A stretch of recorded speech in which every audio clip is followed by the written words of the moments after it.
If you've heard of the FIRE movement, you've likely got a number of questions. If you haven't, then potentially this video will stoke up some thinking for yourself. My name's Neil, and with my wife Sarah, we achieved FIRE at the end of 2020 so that we could follow our dream of travelling the world for at least the next 10 years with just a backpack for company. I surveyed our viewers and there was an overwhelming interest in how we achieved it. So this video is likely to be the start of a series and could well light the fire for you too. Welcome to this episode of To Go Rome.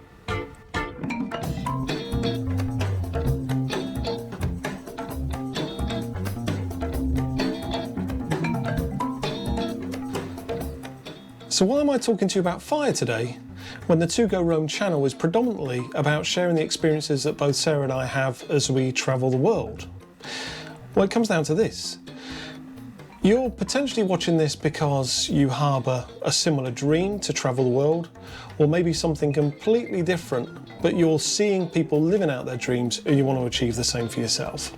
So let's be clear about this. There are details contained within this video and the other videos that I'll be making in the series that will get you closer to achieving your dreams. And that's what I want to do. That's why Sarah and I are here. We're creating this channel to help other people. Either help them by watching us travel and getting travel tips for yourself, or even how do we build this dream so that you can achieve the same thing for yourself. So this video is going to be rather short and punchy because I really don't know how interested our viewership is in the concepts of FIRE. If it is something you're interested in, I'll see that through the number of viewers that are sticking around to the end. And if you do stick around to the end, I've got a deal for you because there's a couple of actionable steps, real clear, tangible, actionable steps that I'll cover at the end of this. So let's get into it, shall we? So I'm guessing a number of you are sitting there going, all right, what is this FIRE thing he keeps going on about? Well, to pull this video together, I spent a bit of time on the internet just looking at other explainer videos of the FIRE principles, and to be honest, I was left in many cases more confused because there's a lot of assumptions made as people try to make a 10-minute video trying to cover all of the details of FIRE. FIRE is rather complex in its constituent elements, so to cover it in a 10-minute video isn't going to be easy to do. But the approach I want to take is to introduce the base principles today, and that's why I want to do a series, because then we can take the time to really explore each element of FIRE in future videos. Here's a few questions you may have for yourself. Question 1, is FIRE a get-rich-quick scheme? No. Is FIRE easy? No. Is FIRE simple? Yes. So I said I'm going to go through the basics, and that's exactly what I'll do today. And that is, what is FIRE? Why try to achieve FIRE? Is it achievable, and especially in the UK?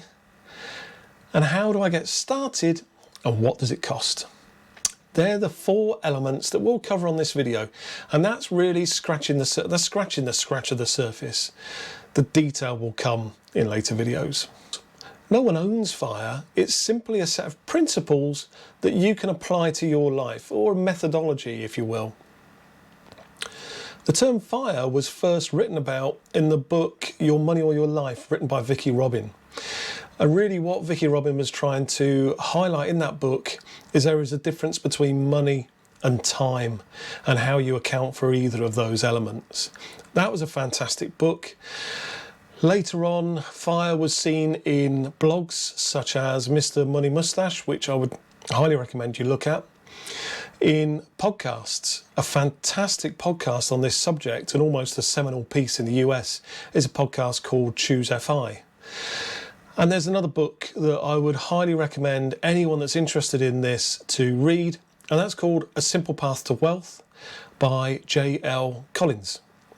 All of those are absolutely great places to start and probably finish your education in everything to do with FIRE. I've linked to all of those below, so don't worry about taking out pen and paper at this point to note stuff down. But that's where it started. Vicky Robin. It carries on today and really predominantly is being followed in the US and is now starting to get traction in the UK and Ireland. There are great resources here also. So in Europe, there is the Financial Independence podcast, which I strongly recommend.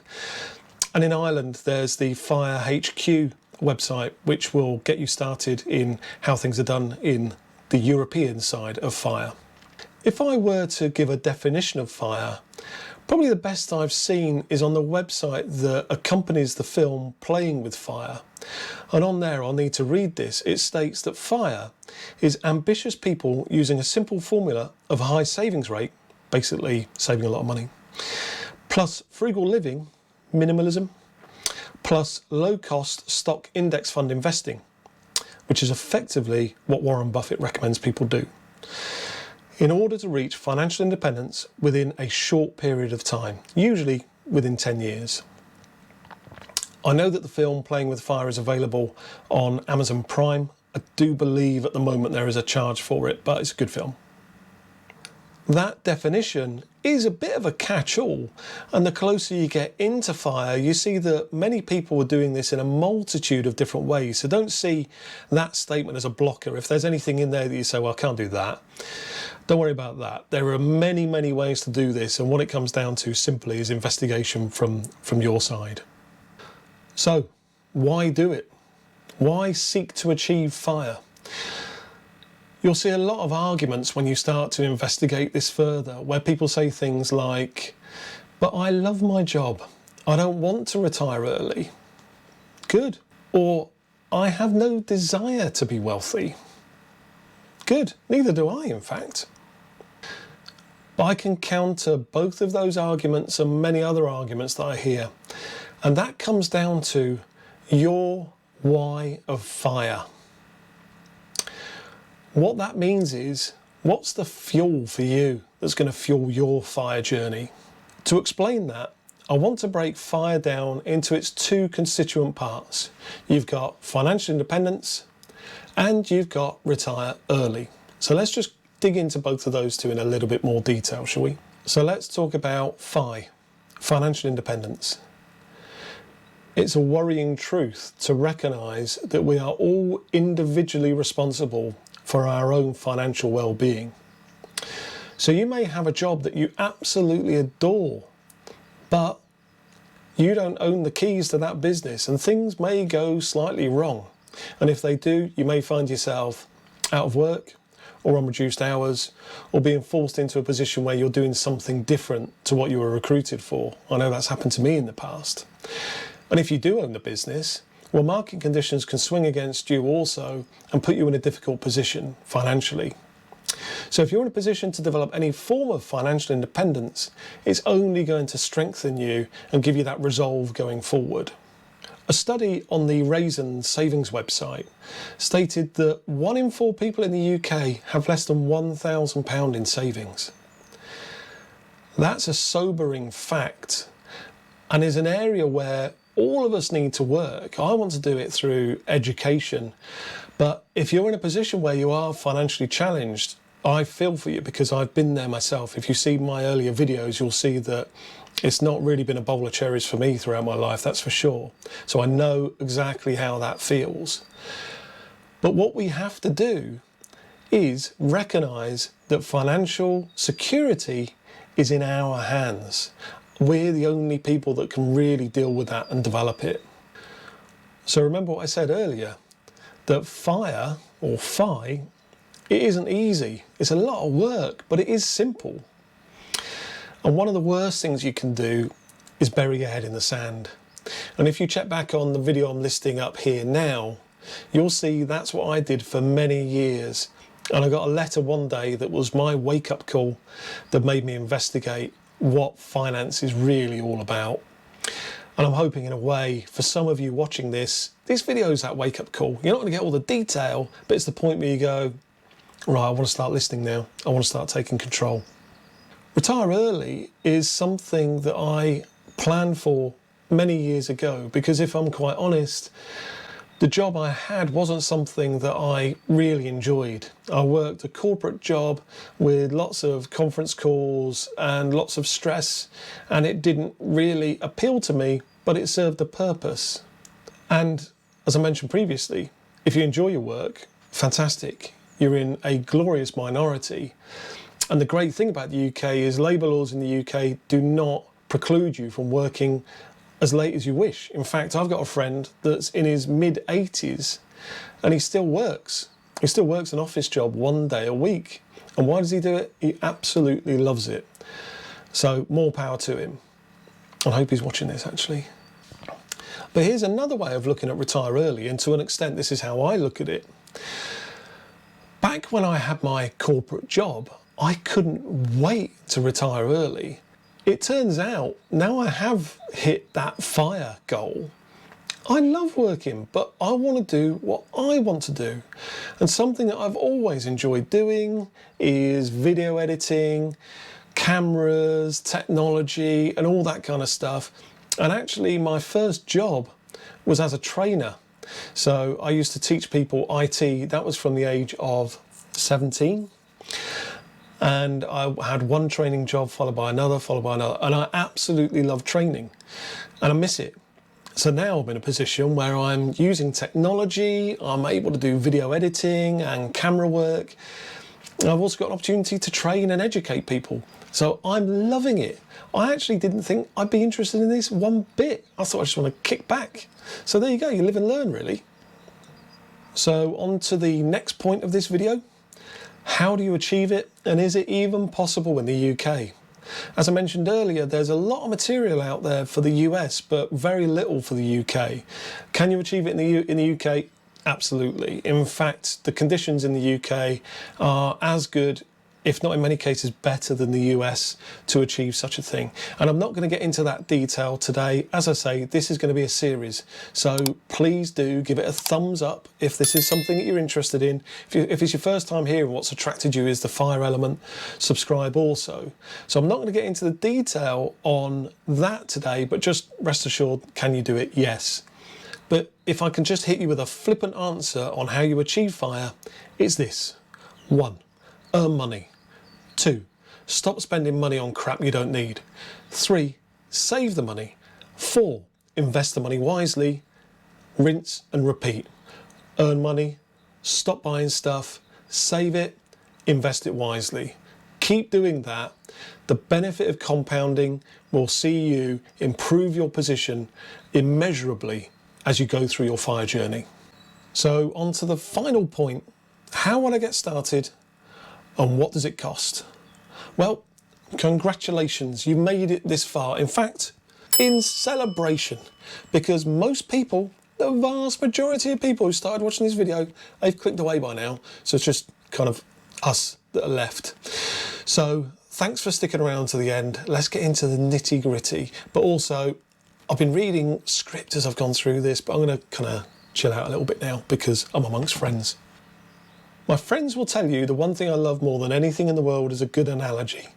And the analogy I want to share with you about FIRE is the gym. You look in the mirror one day and you go, ooh, that's not the shape I wanted to be in.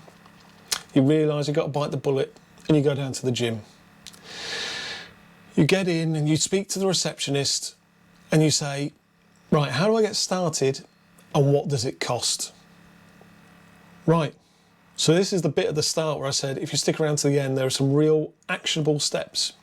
And I'm going to go through those now because we're going to get into what it's going to cost you. So here we go. What's it going to cost you? Not a penny. It's going to cost you effort. In fact, it's going to be the opposite of costing you money. It's going to make you money, isn't it? It's going to cost you effort. And what I'm about to walk through here, this isn't FIRE, but these are the steps that you've got to get through to actually get to the starting point of FIRE. If you want to get to the starting point of what is the marathon of FIRE, you've got to undertake these 4 steps. If you undertake these, in the next video that I shoot on FIRE, we'll then use what you've got here to move on to the next step, okay? So critical, if you really are serious and interested in this, follow these 4 steps. It will involve a pen and paper at some point, not at the minute, but make sure you do it. Step number 1, If you have a significant other and you've not watched this with them, then sit them down and watch this together and then discuss it. Because, as I say, this isn't easy. And if you are in a committed relationship, unless you're both on this journey together, really the facts of the matter is it's probably not going to work.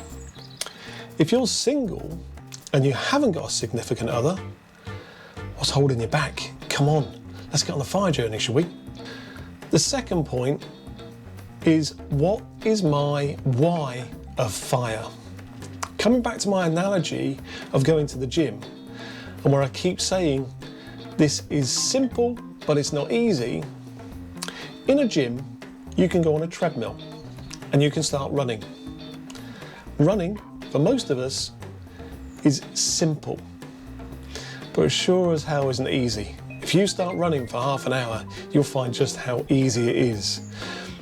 And if you're anything like me in a gym, and I don't really have the why of the gym for me, I'll run for 5 minutes or 10 minutes and then realise there was something else I needed to do because my why isn't big enough.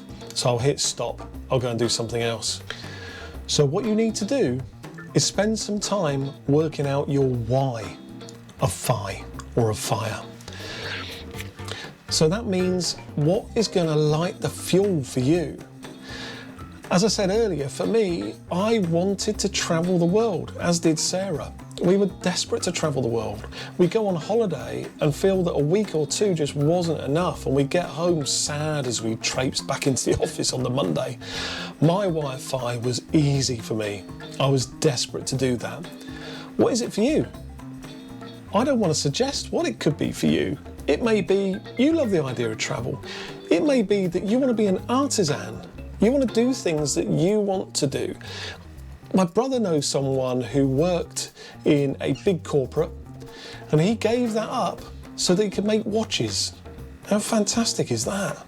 To do something you want to do.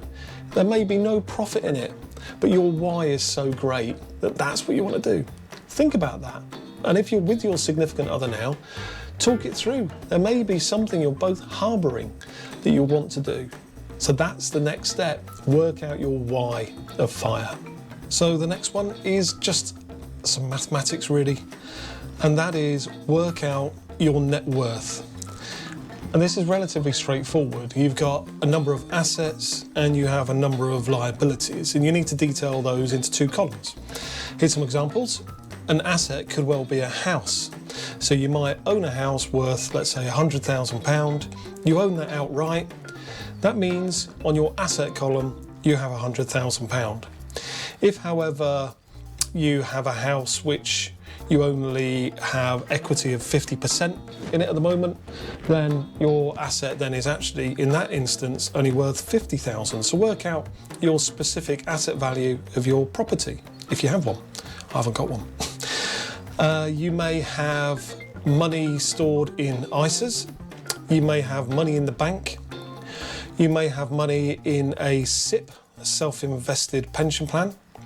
You may have money invested in your pension at work. Get that detail out, get it all out on the table. Look at all of your investments that you've got, your pension, ISA, general investment accounts, savings accounts, premium bonds, whatever you've got, get it all out, because all of that is also part of your net worth. You may also have credit cards where you're not paying off the balance in full every month, in which case they're a liability. They need to go down on the liability column. So there are going to be a number of these. List them out. You take the liabilities from the assets. That gives you your net worth. Get that number. Critical. You get that number before we sit down and have another one of these videos, okay? And the final thing I'm going to ask you to do is to calculate your savings rate. So your savings rate is the percentage of your income that you are saving. Okay, so let's suggest, because the numbers are easy, let's suggest you earn £12,000 a year, £1,000 a month. And you take that money home, and with that you're saving £100. I just know I'm going to get into trouble with these numbers. You're saving £100 of that at home.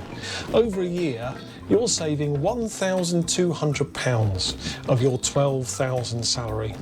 That means your savings rate is 10%. 10% of 12,000 is 1,200. So look at what that is at the moment. So look at, and that's for if you're in a relationship for both of you, join together both of your incomes and then look at what your savings are collectively and convert that into a percentage. Store that as well. So you've then got your savings rate, you know your net worth, you know why you're interested in doing F.I.R.E, and you know you're both on the journey together. Those 4 items are absolutely critical for us to move forward on this. Okay. There you go. You made it to the end of the video, and what happens? You're left with homework. I do apologise for that, but it's going to be a bit more interesting than the kind of homework you had at school. So if you have made it this far, I want to congratulate you, because what you're saying is this is important and you're willing to take control of your financial future, and for that I salute you. Sarah and I made a bit of an achievement last night. We've overnight got our 250th subscriber, and if you're one of them, thank you, because seriously, we didn't expect to get this far this soon. If you're not a subscriber, consider doing it now, because we haven't even got started on our journey yet. Literally, we have not got started. I'm stood in my mother-in-law's back garden as I record this. We should actually be in Istanbul if I look back at our plan. Any comments you've got, then please leave them in the box below. We read every one, because really we're looking to refine what we do to present you with what's most useful. So thanks for joining me today. You've been watching To Go Rome.